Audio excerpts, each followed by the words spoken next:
സൂസമ്മ നീയായിരുന്നോ? കേറി വാ, അകത്തോട്ട് വാ. എന്തെങ്കിലും കാര്യം ഉണ്ടാവില്ലേ? അതുകൊണ്ടല്ലേ വന്നത്.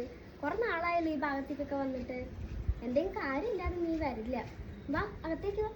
എവിടെ സുമതി ചേച്ചി, എനിക്ക് സമയം എവിടേക്കും പോകാനുള്ള സമയവും ഇല്ല, ഒന്നുമില്ല. ജോലി കാര്യങ്ങളെന്ന് പറഞ്ഞിട്ട് ആകെ കിട്ടുന്ന ഒരു ഞായറാഴ്ചയാണ്. അപ്പം പിന്നെ വീട്ടിൽ അങ്ങനെ ഒതുങ്ങിക്കൂടും പണിയും കാര്യങ്ങളൊക്കെ ആയിട്ട്. ആ ഇരിക്കും. ഇങ്ങനെ കാര്യമില്ലാതെ ഇങ്ങോട്ട് വരില്ല എന്ന് എനിക്കറിയാം. എന്താ കാര്യം പറയും. കഴിച്ചിട്ടാണോ വന്നേ? കഴിച്ചിട്ടല്ലേ അവിടെ പറയുന്നത്. കുട്ടികളൊക്കെയോ സ്കൂളിൽ പോയായിരുന്നോ? പിള്ളേർക്ക് സ്കൂളിൽ പോയി. കാര്യം പറയെന്താന്ന് വെച്ചാൽ ഞാനൊരു കാര്യത്തിന് ചേച്ചിയുടെ ഒരു ഹെൽപ്പ് ചോദിക്കാൻ വേണ്ടി വന്നത് തന്നെയാണ്. ഒരു 1000 രൂപ ഉണ്ടാവും ചേച്ചി. എനിക്കിപ്പോൾ മറ്റന്നാൾ സാലറി കയറും. അപ്പം തരാൻ ഒരു 1000 രൂപ ആവശ്യമുണ്ട്. എനിക്ക് ലോൺ അടയ്ക്കാൻ വേണ്ടിയിട്ടാണ്. അതിന് വേണ്ടിയിട്ടാണ് വന്നത്. ഞാൻ ചേച്ചി മനസ്സിൽ കണ്ടുകൊണ്ടാണ് ഞാൻ വന്നത്. വാതിലടച്ചിട്ട് ഞാൻ കരുതി ഇവിടെ ആരും ഇല്ലാന്ന്. തരാൻ പറ്റും ചേച്ചി. ഞാൻ മറ്റത് എന്തായാലും ഞാൻ തരാം, ഉറപ്പായിട്ട് ഞാൻ തരും ചേച്ചി. എങ്ങനെയും എനിക്കൊന്ന് സഹായിക്കും ചേച്ചി. ചേച്ചി അല്ലാതെ ഞാൻ സ്വന്തം ചേച്ചിനെ പോലെ മാത്രമേ ഞാൻ കരുതിയിട്ടുള്ളൂ. അതുകൊണ്ട് ചേച്ചിയിൽ കുറച്ച് ഞാൻ ഓടി വന്നത്. 1000 രൂപയോ? 1000 രൂപ എല്ലാവർക്കും ഒന്നും പൈസ ഇല്ലെങ്കിൽ ഞാനിപ്പോൾ ഓരോരോ ജോലിക്ക് പോയിട്ടുണ്ടായിരുന്നു. ആ ജോലിയിൽ നിർത്തി ശരീരത്തിന് അകക്കൂടെ വരിക. അപ്പം എൻ്റെ കുറച്ച് ട്രീറ്റ്മെൻറ്റും കാര്യങ്ങളിലൊക്കെ എടുത്തിട്ട് ചെയ്യാണ്.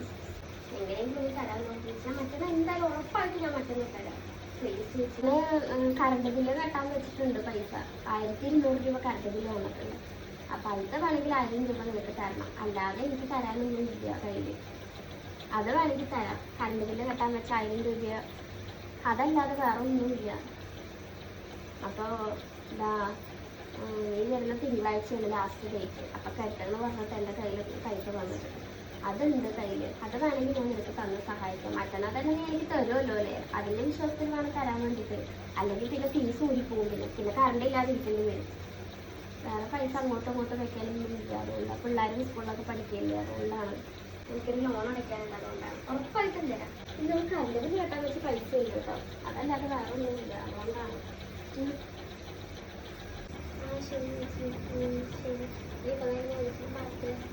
എന്താ സൂസമ്മ പൈസ തരാന്ന് പറഞ്ഞ് തന്നില്ലല്ലോ. ഒന്ന് വിളിച്ചു നോക്കട്ടെ. ഹലോ സൂസമ്മ. 2 ദിവസം എന്ന് പറഞ്ഞിട്ട് പൈസ വാങ്ങിയിട്ട് പറഞ്ഞിരുന്നില്ല 1000 രൂപ. അത് ചോദിക്കാൻ വേണ്ടി വിളിച്ചതാ. കറണ്ട് ബില്ല് കട്ടേണ്ട പൈസയെന്ന് പറഞ്ഞിട്ടല്ലേ തന്നത്. എനിക്ക് എന്തായാലും ഇന്ന് വേണം കേട്ടോ. ശരി. ഗൂഗിൾ പേ ഉണ്ട്, അയച്ചു വിട്ടാൽ മതി. സൂസമ്മ പൈസ തരാന്ന് പറഞ്ഞിട്ട് തന്നില്ലല്ലോ. This number you are calling currently switched off. ഇത് സ്വിച്ച് ഓഫ് ആണോ? ദൈവമേ, ഞാൻ തരാമെന്ന് പറഞ്ഞിട്ടാണല്ലോ കൊടുത്തത്. സ്വിച്ച് ഓഫ് ചെയ്ത് വെച്ചിരിക്കപ്പ പെണ്ണ്. ഹലോ സൂസമ്മ, നീ പൈസ തരാമെന്ന് പറഞ്ഞിട്ടല്ലേ ഞാൻ തന്നത്. എനിക്ക് കറണ്ട് ബില്ല് കെട്ടാൻ വെച്ച പൈസയാണെന്ന് പറഞ്ഞിട്ടല്ലേ ഞാൻ തന്ന.